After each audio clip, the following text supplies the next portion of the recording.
Yo quiero hacer este video sobre cuáles son los roles masculinos que se presentan en la película de Troya. Digamos que vamos a empezar hablando sobre el contexto. Existen varios personajes en la película Troya que podríamos decir que son Príamo, o sea, el rey de Troya, papá de Héctor y Paris; Agamenón, el griego rey; Menelao, que es el que era esposo de Helena, hermano de Agamenón; Paris, Héctor y Aquiles. Vamos a empezar analizando como de los más pailas o los más decentes, podríamos decir. Agamenón. Agamenón es el rey de los griegos y es una persona que considera, es bastante funable. Es un hombre que considera, por ejemplo, que la paz es para mujeres y débiles, siendo que su propio hermano venía de firmar la paz con Troya, cosa que seguramente Agamenón desaprobaba, y seguramente Agamenón siempre desaprobó a su hermano y lo consideró débil. Entonces decirle en la cara, hay una escena donde le dice en la cara: no se preocupe, vamos a la guerra contra Troya, porque además, ¿qué es eso de hacer la paz? La paz es para mujeres y para débiles, dejándonos ya en claro pues un poquito la lógica del menosprecio que se tiene hacia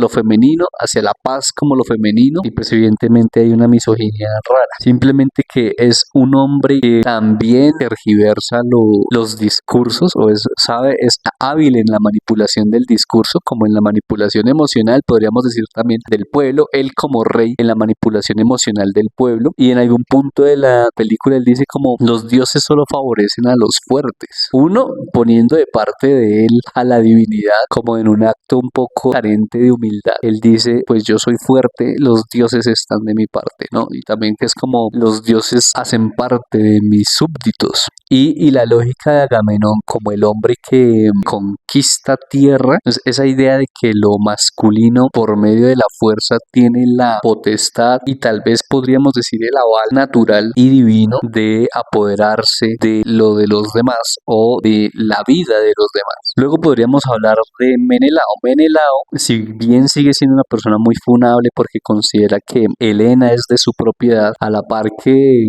pues la película nos deja ver un poco que es una cultura monogámica. Pero al principio, cuando Menelao y los hermanos de Troya están de fiesta en el banquete por haber firmado la paz, se ve que Helena precisamente tiene la oportunidad de ser infiel a su esposo el rey Menelao con Paris, porque pues Menelao además está incumpliendo sus propios acuerdos monogámicos. Y cuando Helena escapa, que eso es lo curioso, o ahí está lo funable de Menelao, porque pues igual no es un personaje que aparezca mucho en pantalla al final, pero es lo curioso ahí de su lógica masculina, es que si alguien o algo que él desea no es para él, no es para nadie, en la lógica también de considerarse como hombre dueño de su pareja. Ahora vamos a hablar del rey troyano. Príamo es un anciano, es un rey que seguramente ya ha visto infinidad de batallas y ha vivido muchos asedios a sus murallas, y ha llegado a la vejez convencido de que él preside una ciudad impenetrable, de que él como rey ha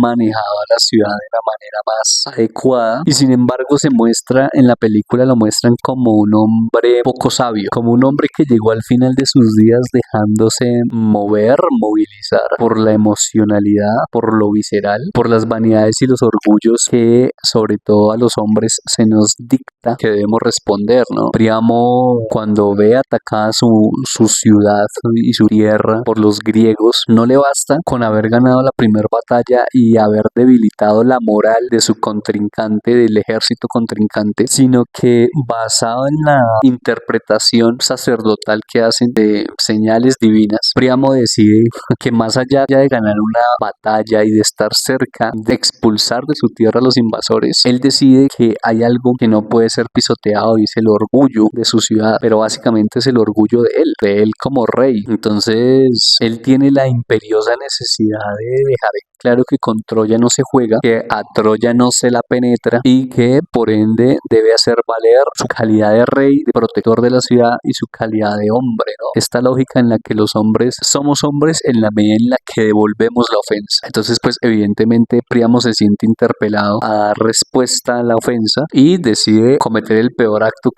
que comete alguna persona en esta novela, en esta historia, y es responder con una fuerza desmedida, lo que termina provocando la continuidad continuación de la guerra y al final la muerte de su propio hijo. Y al final, más allá de la muerte de Héctor, provoca la invasión de Troya, la penetración de Troya, que a mí me parece un simbolismo interesante porque lo analizaba como que Troya o bien puede ser el objeto al que legítimamente solamente los troyanos hombres podían penetrar la ciudad de Troya, o penetrar y poseer, acceder a ella y nadie más. O sea, como la acto de violación en la guerra, ¿no? Que es, además del daño que se le hace a la mujer, es también el daño psicológico que se le hace a los hombres del pueblo donde se violan las mujeres. Y segundo, o por otro lado también, es la lógica de Troya como la dignidad propia y como el propio cuerpo del hombre troyano, el propio cuerpo del rey troyano, en este caso Príamo, que hay un otro masculino que intenta someter, que intenta acceder, y por supuesto esa es tal vez dentro de la historia de lo masculino es una de las peores ofensas que también se puede hacer, ¿no? Intentar acceder a la dignidad y al cuerpo de uno como hombre. Entonces pues Príamo se deja calentar la sangre por esta situación y decide darle continuidad a una guerra que al final van a terminar perdiendo, lo que implica también la muerte de Héctor. En tercer lugar tenemos otro modelo de masculinidad que es Paris, y si bien Paris en la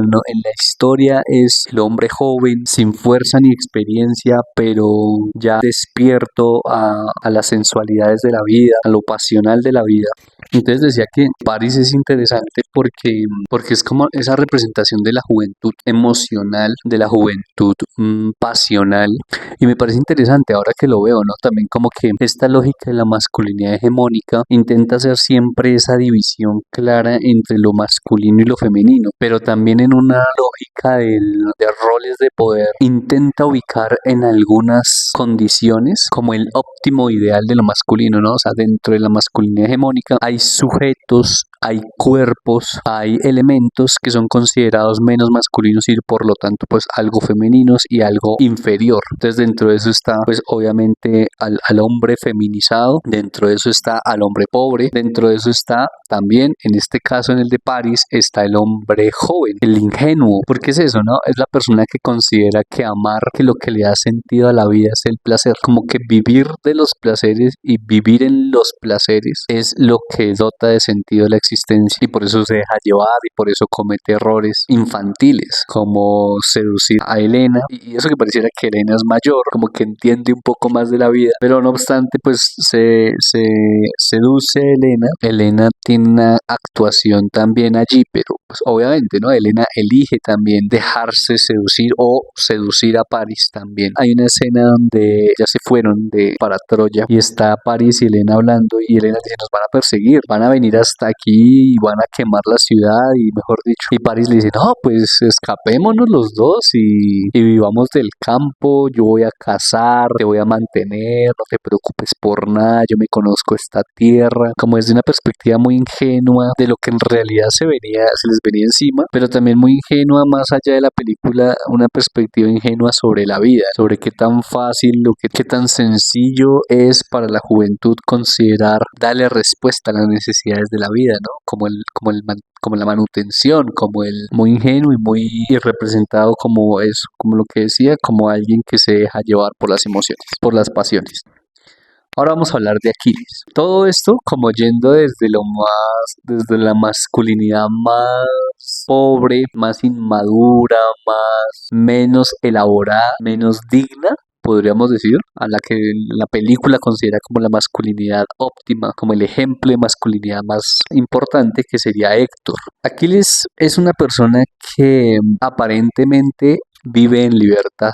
Aparentemente tiene un sueño y vive por ese sueño, por la consecución de ese sueño, y hace lo que quiere. Es alguien que se encuentra en la capacidad de desear y tomar. De hecho, Aquiles, el personaje de Aquiles se nos deja en claro que no depende de un rey, de un consejo de sabios, no sé, de otros. Es un hombre que define lo que para él es correcto, el camino de la vida. Hay una frase inicial en la película que dice: el hombre está obsesionado con la eternidad, así que nos preguntamos, ¿nuestras acciones sobrevivirán a los siglos? Después de muertos, al oír nuestros nombres, la gente se preguntará quiénes fuimos, si peleábamos con valor, si amábamos con pasión, y uno consideraría que siendo Aquiles una persona increíblemente individual, increíblemente egoísta, con un objetivo claro como lo es la gloria. Aquiles es una persona que está obsesionada con la gloria, con alcanzar la gloria. Entonces, pues evidentemente una frase que se puede aplicar a toda la humanidad en esta historia pareciera que apuntara a hablar sobre Aquiles, el héroe que persigue la gloria, el héroe que persigue alcanzar la eternidad del nombre con las acciones que haga o que logre llevar a cabo en el corto periodo de tiempo que tiene en la vida. Pero evidentemente, y vamos a ver que el desarrollo de Aquiles es más interesante, no se queda ahí, porque Aquiles es una persona que tiene un conflicto interno. Aquiles a lo largo de la historia se va a terminar preguntando si más importante que saber, si más importante que nuestro nombre perdure en el tiempo y que la gente al oírlo se pregunte si peleábamos con valor o amábamos con pasión. Para Aquiles se va a hacer presente la necesidad de preguntar más bien por qué pelear, por qué en esta vida vale la pena pelear. Y es que claro, entonces el man está...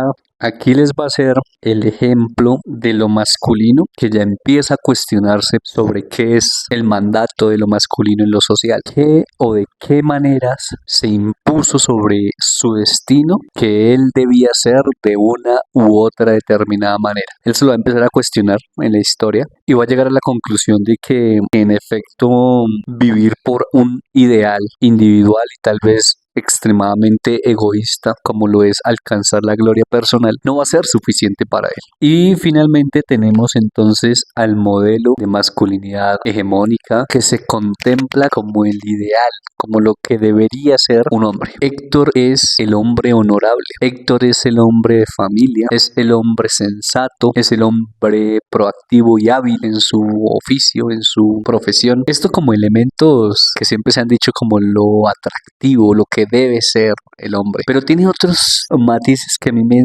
llaman mucho la atención y es que, por ejemplo, para Héctor no es negativo o no está mal cambiar de opinión. Para Héctor, su hermano Paris, cuando se enfrentó a Menelao y dijo, para que no haya guerra, dijo Paris, para que no haya guerra me voy a enfrentar uno a uno contra Menelao, pero al momento de la verdad le dio miedo, se echó para atrás y tanto Menelao como Príamo, como su padre, deseaban que Paris muriera peleando. Menelao, por supuesto, porque iba a ganar lo que se había prometido, que era a Helena, pero también y junto a Príamo estaban decepcionados de que un prospecto de hombre como era Paris, un príncipe, no fuera capaz de mantener su palabra. Y entra Héctor en escena y dice, ya, la batalla acabó, la lucha acabó, y no se lo recrimina. Héctor no le recrimina a Paris no haber terminado la pelea. Para Héctor, Paris tenía la opción de decir, la verdad es que me equivoqué y me di mal mis fuerzas y me di mal mis palabras. Y simplemente la batalla no es para mí, la batalla cuerpo a cuerpo no es para mí, entonces pues... Y a mí me parece interesante que representen a Héctor como alguien que no le recrimina eso, alguien que dice, no, es que, ¿por qué deberíamos tener que estar sentenciados a cumplir con algo con lo que ya no estamos de acuerdo? Por ejemplo, la expresión de la sensibilidad de Héctor en la cuestión artística, cuando después de firmar la paz con Menelao se va dirigiendo a su hogar en el barco y nos muestran que Héctor talla en madera un león, una figurita de un león para su hijo. La sensibilidad artística y la sensibilidad emocional de hacerle un detalle a su hijo, ¿no? Otro elemento que también resalta la masculinidad sana de Héctor o una masculinidad hegemónica que pretende ser sana es, por ejemplo, cuando nos muestran que para Héctor la guerra es una práctica o es un medio que busca o que responde a una necesidad como es la defensa. O sea, para Héctor no existe la necesidad de tener que autoafirmarse como hombre, autoafirmarse como príncipe de Troya y como capitán de sus ejércitos, persiguiendo y expulsando a los griegos de las playas, porque para Héctor la defensa, la primera batalla que logró la defensa de Troya ya se había cumplido. O sea, Héctor es una persona muy práctica. La guerra es para defendernos, entramos a la guerra por cuestiones de defensa y no vamos a ir tras los griegos buscándoles pelea solamente porque nos ofendieron como pueblo y hay que defendernos porque nuestra honra y nuestra masculinidad y qué dirán los vecinos. Para Héctor eso no tiene sentido. Para Héctor su masculinidad y su valor como príncipe, capitán del ejército, etcétera, etcétera, no está medido en cómo logramos hacer que la ofensa fuerza sea devuelta. Para Héctor, simplemente haber defendido muy bien a su pueblo y con ello a su nación y con ello a su familia y a sí mismo, por supuesto, ya era un objetivo cumplido, ¿no? Es muy bacano también ver que, por ejemplo, Héctor no teme demostrarle afecto a otros hombres. A su padre no teme demostrarle ternura y amor y aprecio a su hermano. Lo mira y le habla con ternura. Para Héctor eso no lo disminuye. Héctor tampoco, y eso me parece muy chévere también, y es que en la película se reconoce que un hombre de valor o una masculinidad valiosa no es aquella, por ejemplo, que está desconectada de sus emociones. O sea, de hecho, lo que decía respecto a Aquiles y su proceso y su arco de personaje es que Aquiles va a pasar de estar desconectado de sus emociones a conectar con ellas y a través de eso a conectar con la vida y con un propósito. En Héctor eso ya se vive en la cotidianidad, eso ya se vive con acción. Entonces, después de que Héctor mata a Patroclo y que sabe que ha despertado a un guerrero, la ira de un guerrero famoso como es Aquiles, Héctor esa noche llega donde su esposa y le deja ver que ha cometido un error y que tiene miedo. Y me parece bonito que retratan toda la situación con la reafirmación de que mostrar las emociones no lo hace a uno menos hombre, porque frente a su esposa, Héctor no pierde valor como hombre. De hecho, Héctor ha ganado ya su valor como padre, como esposo, como hombre frente a ella, porque es una persona que quiere estar presente, es una persona que anhela poder ver a su hijo crecer y le duele saber que eso no va a ser así porque la ha cagado, porque ha cometido un error y ya se acercan a saldar esa cuenta. Y él sabe que debe, él pone la cara, él sabe que debe resarcir el daño que ha hecho. Bueno, entonces ahora vamos a hablar de la relación Héctor-Aquiles, Aquiles-Héctor. Yo creo que la película intentó retratar o intentó usar el aparente conflicto entre dos grandes personajes como es Héctor y Aquiles para hablarnos sobre lo que implica desear o buscar una vida con sentido y cómo el buscar una vida con sentido es algo que puede entrar en contraposición y en discusión con lo que se nos ha establecido y se nos ha dictaminado como la actitud que debe tener un hombre en nuestra sociedad. Creo que un poco va de eso la película. Como un hombre que vivía por sí y para sí, buscando cumplir con un objetivo, se da cuenta de que alguien más había tratado de imponerle un destino que no era suyo, que no era una idea suya, un deseo suyo, que ese destino lo había orillado a un cierto tipo de comportamiento con el que no se sentía tranquilo ni cómodo, y cómo cuestionándose sobre esto llegó a la posibilidad de plantearse vivir algo que valiera la pena en realidad. Porque claro, entonces la película nos hace énfasis en cómo perseguir la gloria, entiéndase la gloria como algo que se logra alcanzar una vez se muere, es la eternidad del nombre, o sea, es más allá de la fama, porque Aquiles era un guerrero famoso, o sea, cuando él va llegando a las playas de Troya y en su barco con los mirmidones él se adelanta para atacar el templo de Apolo, al final de la batalla el pueblo griego lo vitorea, ¿no? Aquiles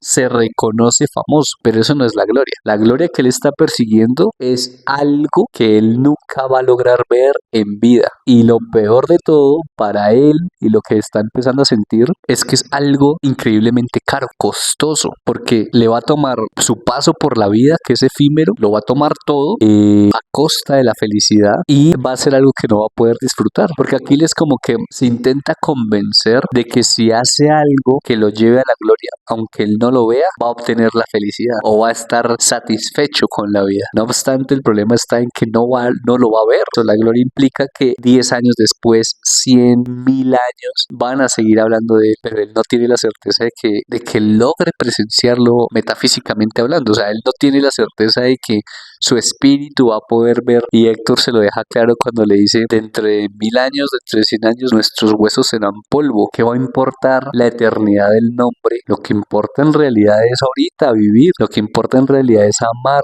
hoy, defender y respetar hoy. Y pues evidentemente Aquiles se queda con la idea de que nada de lo que ha hecho le ha dado satisfacción. Él sigue construyendo un camino hacia la gloria, por supuesto, en un destino que tal vez él no eligió, pero que lo sedujo y entonces evidentemente le entregó a ese destino su vida. Entonces me parece interesante el personaje principal, que es el que tiene este conflicto interno. Nos dejan ver que el man se da cuenta que algo le hace falta y que eso que le hace falta tiene que ver con el amor que pareciera que es la promesa a todo hombre, a todo ser humano que nazca en esta tierra, que la pise. La promesa de vivir con sentido está alrededor del amor. Ese puede ser el propósito. Y él desde el principio lo tuvo sobre la balanza. Cuando él se acerca a donde su mamá Betis y esta le dice, tiene dos opciones. Si se queda acá en su tierra, va a tener una larga vida, va a tener el amor de una pareja y sus hijos y sus nietos nunca lo van a olvidar. Y hasta ahí llega la promesa del amor, hasta ahí llega esa parte que está en este lado de la balanza. Ahora por el otro lado, que ahí es donde yo digo, la mamá, en la película la mamá es una representación del destino impuesto por otros y de las expectativas impuestas por otros sobre Aquiles, porque la mamá pareciera que lo induce a elegir la vida corta. Le dice, si te quedas vas a tener amor y una vida feliz. Ok, y lo mira, pero si te vas para Troya, vas a tener una vida corta, pero vas a alcanzar la eternidad. Nadie te olvidará y tu nombre será pronunciado por los siglos. Algo así le dice. Y pues evidentemente Aquiles queda como, pues me quedo con la gloria toda la vida, porque me la pintan de una manera tan seductora. Entonces, en esta relación Aquiles-Héctor, Héctor-Aquiles, en realidad lo que hay detrás de eso, que no es el conflicto bélico ni el conflicto entre dos hombres. Lo interesante es la proyección que existe en un hombre de querer ser un mejor hombre. Cuando Aquiles se encuentra con Héctor por primera vez en el templo de Apolo y que tienen esta discusión sobre para qué luchar por algo y arrasar ciudades en busca de la gloria, si en primer lugar ya no veremos esa supuesta gloria. O sea, es que inclusive ya no importa si realmente se alcanza. O sea, es decir, si solo hay materia, si la vida solo es material, si no hay un alma después que pueda contemplar los resultados o consecuencias del paso por la vida, pues qué importa dejar un legado de ese estilo y haberse perdido la oportunidad de amar y la oportunidad de ganarse el respeto de la comunidad, el respeto, no el miedo, no la fama, no la gloria, el cariño. En esta relación, el mensaje para mí, en este caso, de este tipo de análisis, es que Héctor nunca conoció bien a Aquiles. Héctor siempre consideró que Aquiles era una leyenda de la guerra. Para Héctor, Aquiles era un superguerrero, pero para Aquiles, Héctor era un modelo de vida. Para Aquiles, Héctor había logrado renunciar a la gloria y había logrado encontrar un sentido en el paso por la vida con resultados materiales evidentes. Porque para Héctor, y esto lo podía ver Aquiles, era importante la vida de la gente. Para Héctor era importante la ética, el cómo vivíamos, el cómo se vive. Cosa que Aquiles había intentado silenciar en su interior, porque evidentemente para alcanzar la gloria siendo un guerrero había que atravesar una innumerable cantidad de batallas ganadas, por supuesto, y con eso una innumerable cantidad de muertes cometidas. Y pues para no sentirse un hombre conflictuado por la moral y la ética de haberle quitado la vida a esposos, padres, hermanos, hijos, pues había que apagar el botón de la ética. Aquiles se ve a sí mismo evidentemente como un semidios, hijo de Tetis, bueno, pero también como un león, como alguien separado de los hombres y en cuya simbología lo que uno ve es la fuerza, ¿no? Sobre todo, y la habilidad para la lucha. Entonces hay unos simbolismos interesantes porque al principio de la película vemos que Héctor sí se considera un hombre, se considera un humano, en el sentido estricto de la palabra, de que la humanidad es quien vive bajo unas normas, bajo una cultura que tiene unas normas de convivencia. Entonces, en la batalla final de Héctor y Aquiles, Héctor le propone un pacto de respetar el cuerpo del caído y permitir que su pueblo le dé los funerales adecuados. Aquiles le dice, los hombres no pactan con leones. Evidentemente, él siendo el león, él siendo el que se abstrae de lo que es la humanidad, rechazando un poco su impulso ético de vivir, que nos lleva a todos a vivir en sociedad, ¿no? Como naturalmente animales sociales que somos. Entonces, Aquiles se sustrae de la humanidad adjudicándose la simbología del león. Y me parece curioso porque al principio de la película, cuando Héctor está tallando la figurita del león con ese símbolo, lo que está haciendo es domar a un adversario, domar un peligro. El peligro es el león, el peligro es la fiera. Y él como humano logró la paz, logró domar la fiera y es un regalo que le hace a su hijo. Él le hace el regalo de la paz. Entonces me parece interesante que en la batalla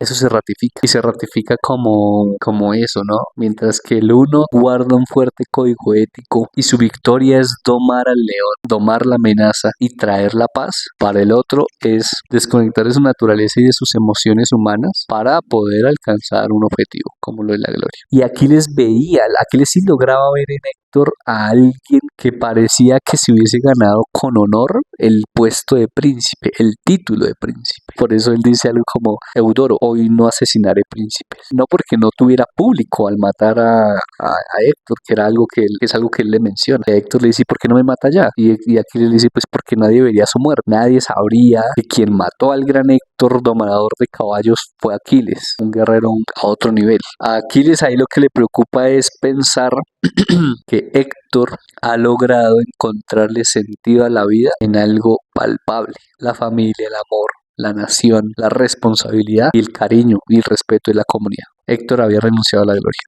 Entonces, de cierta manera, pareciera que Aquiles es como un niño que sabe que no va a poder obtener lo que quiere y lo que busca, y eso lo pone en conflicto y en tensión con la sociedad. Entonces, digamos que, claro, entonces el arco de Aquiles empieza no con Héctor, con la reacción interna que tiene de tener que usar la guerra y de tener que servir a Agamenón más o menos en sus filas para lograr alcanzar la gloria en batallas. Entonces Aquiles lo conflictúa que si bien él vive por y para él, tiene que usar el medio que es la guerra de Agamenón, la guerra de alguien más. Evidentemente eso lo obliga a ponerse en unas situaciones que no quiere, como por ejemplo dejarse pisotear del rey cuando el rey toma a Briseida, ¿no? Que es como el interés romántico del personaje. Entonces la historia de Aquiles va de desear algo caro, costoso, porque se pagaba con sangre, con la muerte de otros y con la culpa que sentía, que es la gloria, que no le iba a alcanzar en vida. Además, transitar de eso a elegir el amor, la paz, el respeto de la gente y del pueblo, de Briseida y de sí mismo, respetarse a sí mismo. Esa transición la hace con elementos que fueron haciendo mella en su vida, como el amor que sentía por su madre, por su tierra seguramente, y por Patroclo. O sea, la posibilidad del amor, de disfrutar del amor por muchos años, de verlo ser, de verlo transformarse, a pasar por conocer a Héctor, y pues también lo que le dio la motivación final fue encontrar el amor en Briseida. Briseida es un personaje clave también ahí en ese diálogo interno de Aquiles, del hombre que aspira a ser un mejor hombre, porque Briseida le dice: oiga, ¿usted se ha cuestionado alguna vez que usted no tiene un destino preestablecido y que su destino más bien depende de usted? Entonces Aquiles se pone a la defensiva, aunque él ya sabe que eso es así, que algo le hace ruido en la cabeza. Él se pone a la defensiva y dice: pero si yo soy, o sea, yo nací para esto, como diciéndole, pues en este mundo que nos tocó vivir, pues ser hombre es ser guerrero, ser hombre es ir a la guerra, ¿qué más voy a hacer? ¿Sí, no? Pero él sabe que él no ha elegido.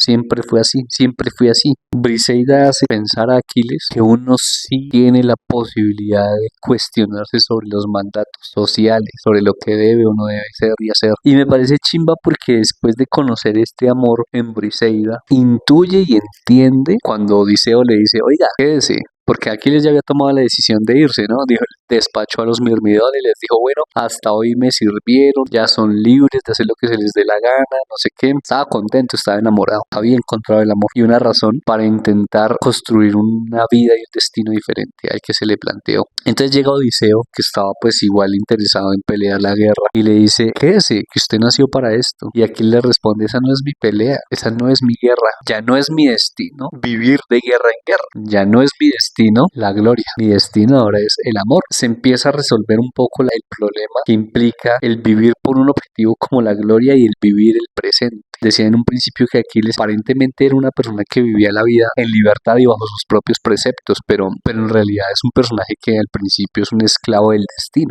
de las normas sociales, de las expectativas ajenas también, de quien lo considera un guerrero y entonces por ende alguien nacido para vivir y morir en la guerra. Creo que así concluye un poco este análisis, cómo es representada la masculinidad hegemónica en una película como Troya, en una película de Hollywood, que en todo caso a mí me parece importante e interesante que intenta rescatar elementos clave de lo que para un hombre es importante. Es importante tanto tener en su personalidad como es importante y da sentido a su propia vida. Aquiles y Héctor son pues las representaciones de cómo algo que aparentemente es socialmente aceptado y deseado, como una personalidad rebelde, como una personalidad egoísta, como una personalidad que busca la complacencia en sí mismo y en lo que se logra en la vida, no es suficiente tal vez para el tener una vida satisfactoria y que valga la pena. A veces los propósitos colectivos, los propósitos trascendentales, que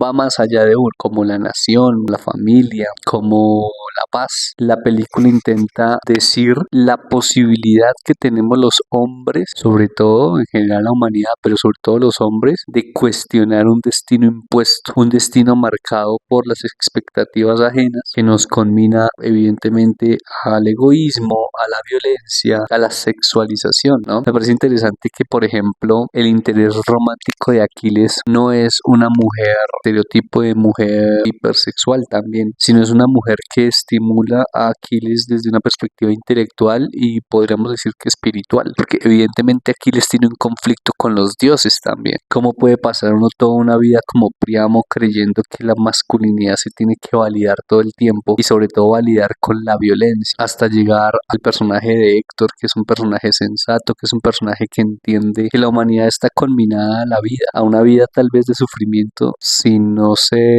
es capaz de vivir de una manera crítica, hasta crítica hacia los dioses, porque para Héctor evidentemente los dioses son más un código de comportamiento más que dictadores del destino. Esta personalidad de Héctor que comprende el sufrimiento humano, que evita la guerra, que evita la violencia, que busca hacerse presente, ese es tal vez el personaje que inspira elementos de la masculinidad hegemónica que valdría la pena rescatar, ¿no? En un primer análisis de cómo estamos los hombres insertos en un discurso de lo masculino y cómo tal vez ese discurso de lo masculino sí tiene elementos rescatables, ¿no? No todo es negativo, tal vez. Si todo ser humano tiene el impulso, hablando nosotros desde lo masculino y para lo masculino, si todo hombre tiene el impulso de ser eterno, más vale la pena tal vez preguntarnos qué es valioso o más vale preguntarse por qué vale la pena ser recordado, cuáles son nuestras luchas. Entonces, sí, yo había pensado decir al final esta frase: el hombre que vive únicamente para sí mismo no tiene nada que perder y es un falso ideal de cómo debería ser un hombre.